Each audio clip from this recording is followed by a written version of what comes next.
আসসালামু আলাইকুম এভরিওয়ান, আমি সামিরা আফরিন চলে আসলাম আপনাদের সাথে ঈদ ব্লগ নিয়ে।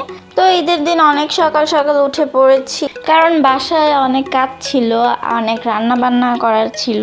তো এখন কয়টা বাজে সেটাও আপনাদেরকে দেখিয়ে দিচ্ছি। এখন বাজে 6টা 14।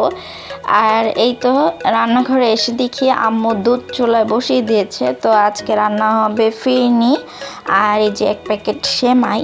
আর আরেক চুলায় আমাদের বাবুর জন্য সুজি রান্না করা হচ্ছে। আর এদিকে ভাবি আমরা সবাই মিলে ঘরের কাজ করছিলাম, বিছানা গোছাচ্ছিল। আর এরপরে এসে দেখি আম্মু অলরেডি 1 প্যাকেট ফিরনি মিক্স ঢেলে দিয়েছে, আর পরে আরেক প্যাকেট ঢেলে দিল দুধটা জাল হওয়ার পরে। এখন 15 থেকে 20 মিনিট নেড়ে চেড়ে নিলে আমাদের পায়েসটা হয়ে যাবে। অন্যদিকে আমার ভাইয়া সবার জন্য চা বানিয়েছিল।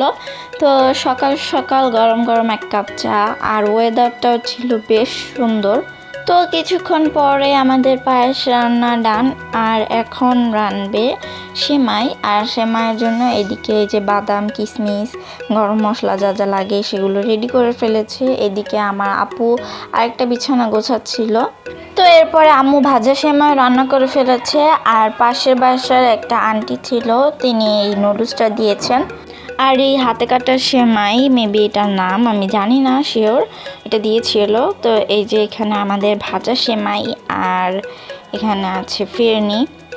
এরপরে আমাদের সালামি দেওয়ার পালা চলে আসলো। তো যেহেতু এর আগে ফ্যামিলিতে আমি সবার ছোট ছিলাম, তাই আমি কাউকে সালামি দিতাম না। তো যেহেতু এখন একটা ছোট মানুষ আছে, তাই তাকে সালামি দিতে হচ্ছে। তো এই তো আমি সবচেয়ে ছোট নোটটাই দিলাম, যেহেতু আমার কাছে এত টাকা থাকে না, তাই আমি ছোট নোট দিলাম ওকে। তো এরপর আমার আপু, আম্মু, আমার ভাইয়া, ভাবি সবাই ওকে সালামি দিয়েছে।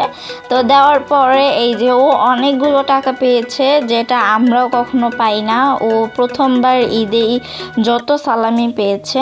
ও তো এখনও ছোট, তাই সালামি কি জিনিস আর এগুলো কি এখনও বুঝতে পারছিল না। আর এরপরে আমাদের বাবুকে সুন্দর করে সব ঈদের জামাগুলো পরিয়ে দিয়েছে। আর বাবুরই এবার ঈদের জামা বেশিও, অনেকগুলো জামা পেয়েছে, আর এক একটা করে পরছে আর ভিডিও করছে আপু। আর ওকে এক একটা জামা পরে অনেক বেশি সুন্দর লাগছিল, মাশাল্লাহ।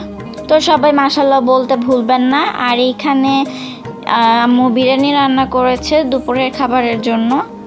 দেন আমরা দুপুরে খাওয়া দাওয়া শেষ করে বিকালে চলে আসলাম ছাদে সাজগোজ করে একটু ছবি তোলার জন্য, ভিডিও করার জন্য। আর এখানে আমি আর আমার আপু ছবি তুলছিলাম, ভিডিও করছিলাম। যেহেতু ঈদের দিন বাইরে অনেক পরিমাণে ভিড় থাকে, তাই সেদিন আর বের হইনি। তো আজকের ঈদের ব্লগটা ছিল এই পর্যন্তই। সবাই ভালো থাকবেন, সুস্থ থাকবেন।